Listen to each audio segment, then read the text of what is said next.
जय भवानी जय शिवाय. स्वागत आहे तुमचं पुन्हा एकदा युट्यूब चॅनलवरती. पावसाळा सुरू पावसाळ्यामधली आपली पहिली ट्रेक चालू झालेली आहे. पहिल्या ट्रेकला आपण सुरुवात करतोय ह्या मान्सूनमधल्या.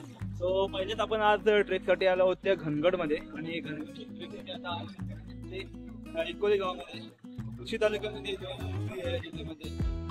इथे गावाकडे आपण उतरलोय आणि बाईक वगैरे पार्क केली. तिथून त्याच्या लगेचच एक प्रायव्हेट पुढे ट्रेकसाठी जायचं आहे.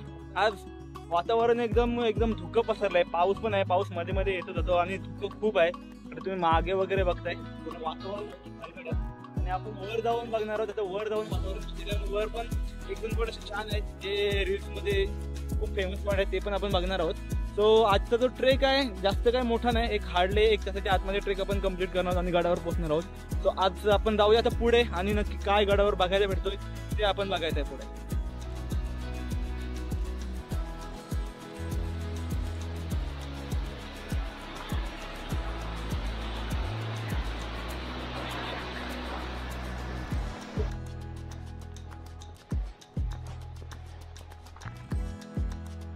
इकोले गावातून आपण ट्रेक चालू केली आणि जवळच आपल्याला ही जी प्रायव्हेट प्रॉपर्टी आहे आता हे कंपाऊंड दिसतं पूर्ण. याला लागूनच हा रस्ता आहे आणि तो वर गडाकडे जातो. गडाकडे जाण्यासाठी ना जागोजागी मार्किंग वगैरे केलेली आहे. त्याच्यामुळे रस्ता भटकण्याचे अजिबात काही चान्सेस नाही. एक हार्डली 5 मिनिटाची ट्रेक झाली आणि 5 मिनिटाच्या ट्रेक नंतर आपण येऊन पोचतो ते एका गणेश्वर महादेव मंदिराच्या इथे. इथे बघा आणि इथे आतमध्ये मंदिर आहे. आपण जाऊया आतमध्ये आणि बघूया. हे आहे महादेवाची इथं पिंड आहे आणि इथे बाजूलाच आहे नंदीची मूर्ती आहे इथे ठेवलेली आहे. आता आपण पुढे इथे बघतोय ना, इथे आपल्याला काही विरगळ बघायला भेटतात. हे बघा, हे जे विरगळ आहेत, विरगळ म्हणजे जे युद्धामध्ये काही अज्ञात वीर आहेत जे शहीद झाले त्यांच्या वीरांची स्मारक म्हणून हे छोटी विरगळ वगैरे दिलेत. आणि ती विरगळचं जे वाचन जसं करायचं असतं ना त्याची पूर्ण माहिती इथे दिलेली आहे की कशा प्रकारे करायची असते माहिती. ते याच्यावर पूर्ण हे बघा नक्षीकाम वगैरे केलेलं आहे. ते प्रत्येक हुतात्म्याचे किंवा जे आपले वीर याच्यामध्ये युद्धात जे मरण पावलेत ना त्यांना ते अधोरेखित केलेलं आहे.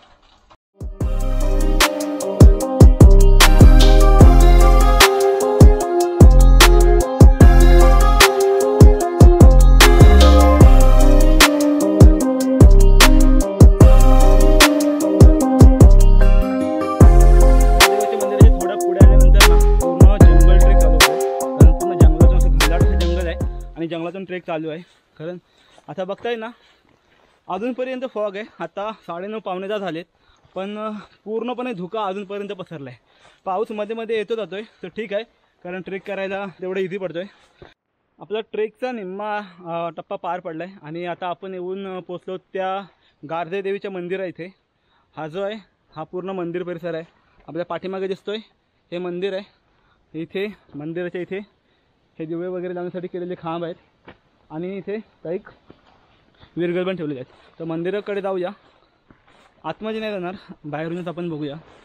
देवीची जी ना ती मूर्ती आहे खूप पुरातन काळातील अशी मूर्ती आहे. ती आतमध्ये बसवलेली आहे. ही बघा मूर्ती आहे. पूर्ण आतमध्ये अंधार आहे त्याच्यामुळे दिसत नाही पण खूप पुरातन काळातून जी असते ना ती मूर्ती गारदे देवीची इथे बसवलेली आहे.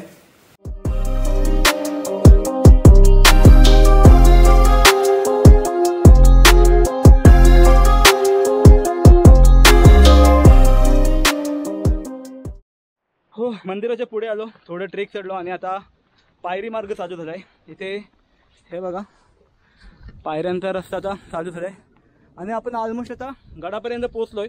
कारण हार्डली आता हा तटबंदीचा जो एरिया आहे ना तो चालू होतो आहे आणि थोड्या वेळानंच लवकर आपण गडावर पोहोचू. कारण ट्रेक मी आधीच म्हटलं होतं की एवढी काही मोठी ट्रेक नाही आहे, लवकर गडावर पोहोचू. तर पायरी मार्गाने वर आलोत आणि पुढे जे स्पॉट आहेत ते बघूया.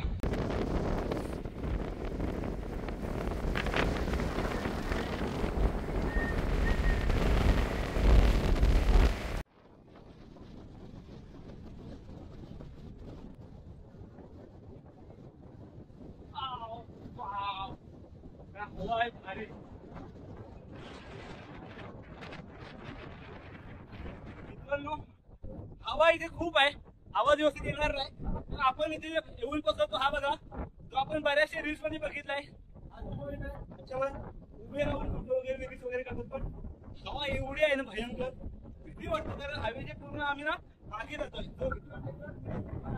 बघू एकदा ट्राय करू आपण, जर जमलं तर ठीक, नाही तर मग काय करायचं. तर इथून खाली हे बघा खाली ना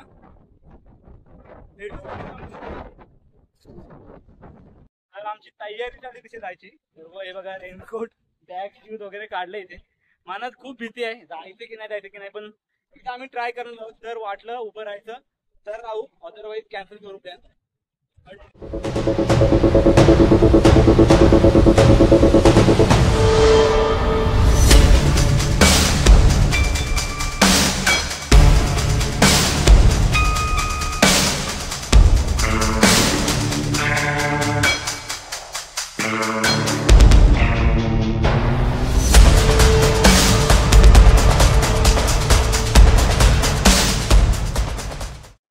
तर नाही म्हणता म्हणता धाडस आम्ही केलं आणि त्या पॉइंटला जाऊन उभे राहून फोटो व्हिडिओज काढलेत. ऍक्च्युली खूप हवा आहे, भीती वाटत होती, रिस्क पण होती. पण थोडंफार आम्ही काळजी घेतली, कारण एकदम मध्ये आम्ही उभे नाही राहिलो, थोडे एका बाजूलाच उभे राहिलो, जेणेकरून पडण्याची भीती कमी होईल. फोटो व्हिडिओज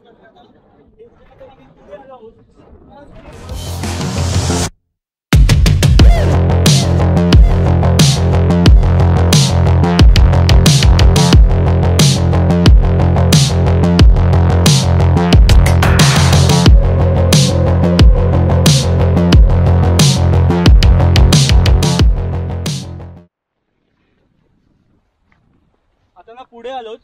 इथे काय वाट दिसत नाही, पण नक्की बघूया पुढे काय आहे की नाही. कारण इथे खोल खाली बघा, इथे पूर्ण खोल जरी आहे आणि पूर्ण स्लिपरी झाले रस्ता. आता मी फक्त पुढे जाऊन बघतोय की नक्की पुढे जायचं काही रस्ता आहे की नाही. ते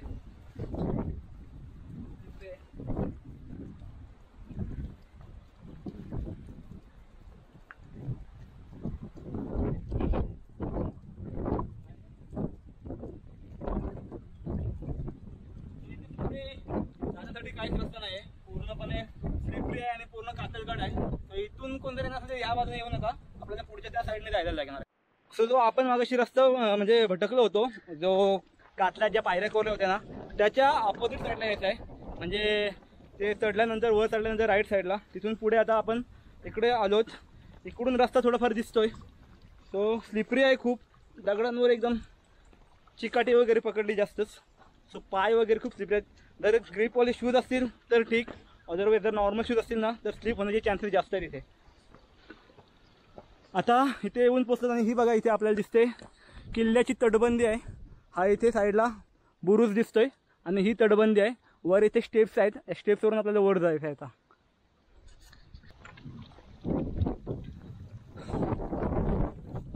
सो हे बघा आपण पहिल्याच बुरुजापाशी आलोत. इथे जो आहे ना पहिल्या काळात इथे प्रवेशद्वार होता, पण आता पूर्णपणे सर्व काही ढासळलं आहे. फक्त बुरुज राहिले शिल्लक आणि त्यातली पण मातीनं पूर्ण निघाली आहे, फक्त दगड दिसत आपल्याला.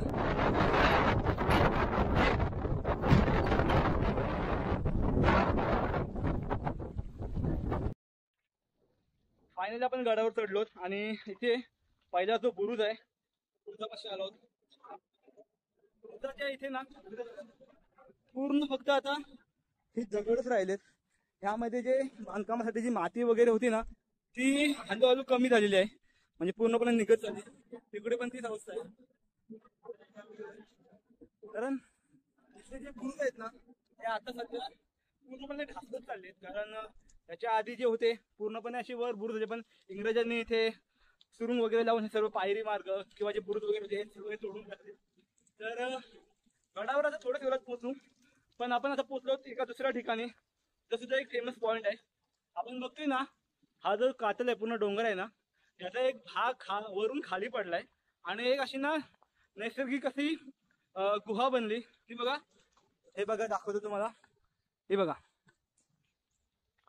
हा जो पूर्ण भाग आहे ना हा वरून खाली पडला आणि ही बघा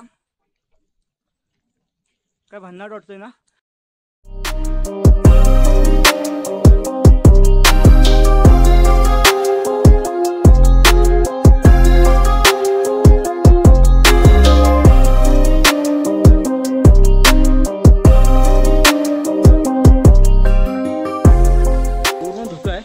आणि हा दगड बघा तुम्ही, पूर्ण कसा ह्या दगडालाच पूर्ण टेकून असं उभं राहिलंय.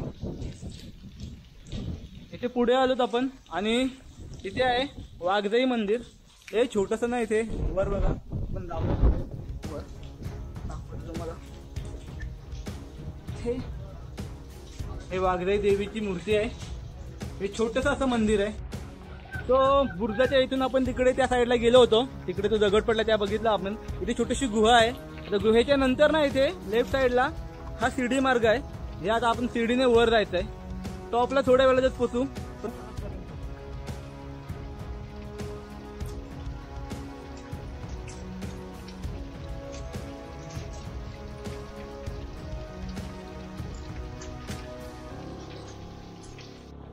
हे बघा इथे वर चढल्यानंतर ना पायरीच्या इथे एक पाण्याचं छोटंसं टाकलं जाते. पाणी क्लिअर आहे आणि हा सुद्धा पाणी आपण पिण्यासाठी वापरू शकतो.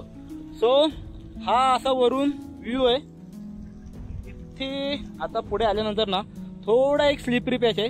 हे बघा आपल्याला इथे छोटीशी रोप दिली त्याने जायला, कारण ही जी दगडं आहेत ही खूप स्लिपरी आहेत. त्याच्यामुळे इथून थोडं सावकाश चालायला लागतंय. आणि हे ना बिनभरोश आहेत, कारण हे पूर्ण गंजलं आहे. त्याच्यामुळे ह्याच्यावर किती विश्वास ठेवायचा सांगू शकत नाही.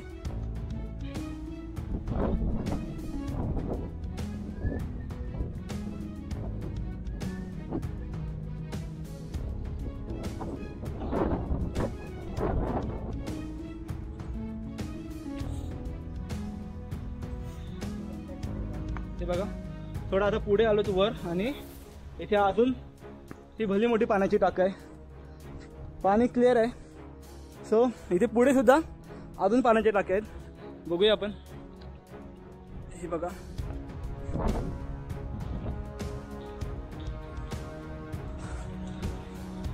हे पुढे एक अजून एक टाक आहे. ते पुढे पण आहे काय, कारण ज्या गड संवर्धन वगैरे संस्था आहेत ना ते पाण्याची टाक्या वगैरे साफ करतात, कारण जेणेकरून उन्हाळ्यामध्ये या पाण्याचा वापर होईल पिण्यासाठी. आता पावसाळा आहे आणि पाणी पूर्णपणे भरलं आहे आणि पाणी पूर्णपणे क्लिअर आहे, पिण्यासारखं आहे. सो जर आपल्याकडे आहेत बॉटल, जर कमी पडलं तर आपण ह्या पाण्याचा वापर करू.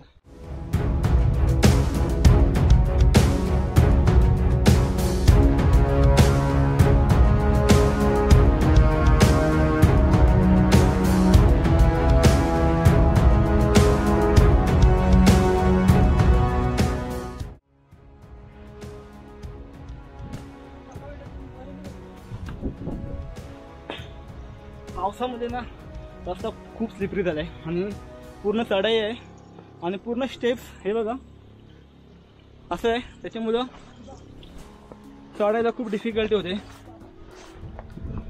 आता डोंगर माथ्याच्या इथे आलोच, गडाच्या वर पोचलोत आणि आपल्याला लागतो तो दुसरा प्रवेशद्वार. हा पण जो प्रवेशद्वार आहे ना हा पूर्णपणे ढासळला आहे. तर ह्या बाजूला आहे ना हा एक छोटासा बुरुज उभा राहिला आहे आणि राईट साईडला तर लेफ्ट साईडला आता आपण चालत आलोत आणि चालत येऊन ना एक भुयारी टाकं, म्हणजे भुयारी म्हणजे एकदम जमिनीच्या आतमध्ये जे असतं ना टाकं ते आहे. ते इथे बघा ह्या पूर्ण स्टेप्स खाली जाऊन हे टाकं आहे. हे बघा हे छोटं पाण्याचं टाकं त्याच्या आतमध्ये, म्हणजे वरून येणारी घाण कचरा वगैरे जे असेल ना त्याच्यापासून वाचण्यासाठी हे टाकं आहे. खूप आतमध्ये असं एक वेगळंच काहीतरी बांधकाम इथे बनवलेलं आहे. सो आता आपण वर जाऊया. आता इथे आपल्याला काही ठिकाणी जे मार्किंग केलेले आहे त्याच्यावर दाखवतो की या साईडला आहे ना तो सदर आणि ध्वजाकडे पुढचा एक तिकडे तो एक तटबंदी आहे, त्या तटबंदीकडे आपण जाणार आहोत.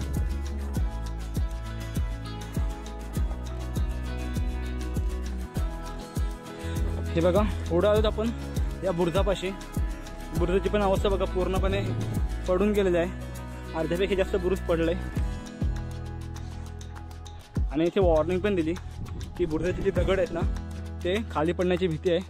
त्याच्यामुळे इथे जास्त आपण जवळ नाही जायचं, लांबूनच बघणार आहोत. तर आपण आता बघितलं जे मागे तलाव वगैरे बघितले. आता थोडं पुढे आल्यानंतर ना आपल्याला इथे पुढे दिसते ना ते सर्व धान्य कोठार किंवा दारू कामासाठी जे कोठार असायचे ना ते जगाचं दिलेलं आहे. हे सर्व कोठार वगैरे इथे आहेत. तर या कोठारामध्ये आपण जाऊन बघूया, कारण ह्याची पण अवस्था पूर्ण पडलेली आहे, पूर्ण पडीक अवस्थेत आहे. तर आतमध्ये जाऊन बघूया.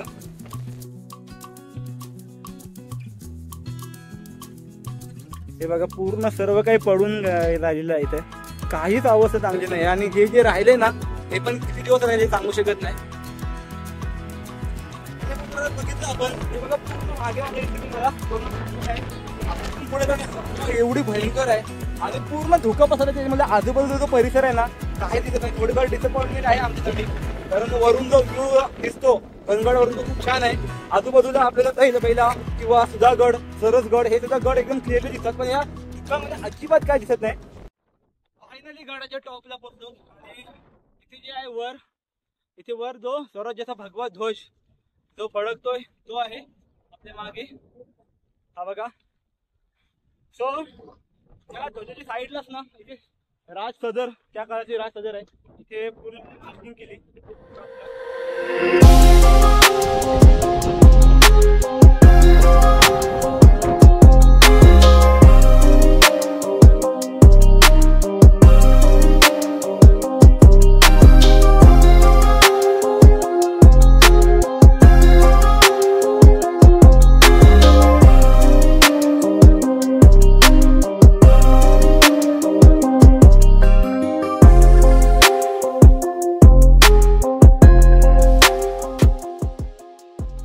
मित्रांनो, आपण आता अशा ठिकाणी आलो आहोत ना की जिथून इतर दिवशी नजारे हे खूप सुंदर दिसतात, पण आता ह्या बाजूला बघताय आपण पूर्ण धुकं पसरलंय, त्याच्यामुळे नजारे पूर्ण दिसत नाहीत. याच्या बाजूला जर आपण बघितलं ना तर ह्या पूर्ण परिसर, ह्या साईडला तैलबैला, तर सुधागड, सरसगड आणि इतर जे पिनाकल किंवा जे तटबंदी वगैरे जे आहेत समोरच्या किल्ल्यांचे हे पूर्ण क्लिअर दिसते, पण आता या धुक्यामध्ये अजिबात क्लिअरली काही दिसत नाहीये. आता आपलं गड पूर्णपणे एक्सप्लोर करून झालंय. आता आपण परतीचा प्रवास चालू करतोय. गड खाली उतरायला सुरुवात केली, कारण आता गडावर बघण्यासारखं पण एवढं काहीच नाही आहे. जे ढासळलेले भग्नावस्थेत बुरुज वगैरे होते, तटबंदी होती आणि जे राजवाडे वगैरे जे होते ज्यांचे अवशेष थोडेफार शिल्लक आहेत, एवढं काय बघण्यासारखं नाही. खाली उतरण्याची पद्धत बघा शुभमचे, पाय त्याचा स्लिप होतोय, शूजला अजिबात ग्रीप नाही. सो थोडं जास्त काही ट्रेक एवढी काही मोठी नव्हती, लगेच ट्रेक संपेल. काही नीट बघायला नाही भेटलं आणि हवा पण खूप आहे, पाऊस मध्ये मध्ये येतोय जातोय. सो आता उतरतोय खाली, कारण पुन्हा 110 किलोमीटर ट्रॅव्हल करत पुन्हा घरी जायचं आहे. सो आपण ब्लॉगचे जाता खाली बघण्यासारखं पण काय नाही. ब्लॉग आपण आता इथेच थांबूया. ह्या ब्लॉगमध्ये काही एवढं बघण्यासारखं नाही भेटलं, तरी सुद्धा जर तुम्हाला ब्लॉग आवडला असेल तर लाईक, शेअर आणि सबस्क्राईब करा. सो भेटू आता आपण पुढच्या व्हिडिओमध्ये, पुढच्या नवीन ट्रेकमध्ये. सो जय भवानी.